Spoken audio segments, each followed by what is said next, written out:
Story time tayo guys, based to sa aking experience. Small affiliate o big affiliate.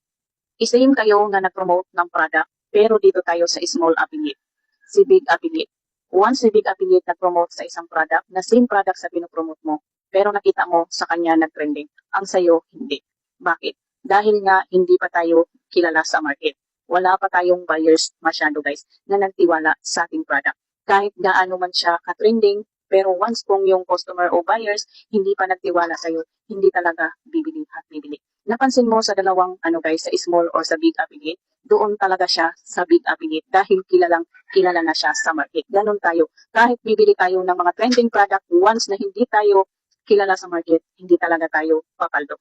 Pero marami namang papaldo guys kung ayusin lang natin yung pag-promote ng product. Hindi ganon tayo na same sa affiliate na pumapaldo talaga guys. Makabenta tayo pero hindi same sa kanila.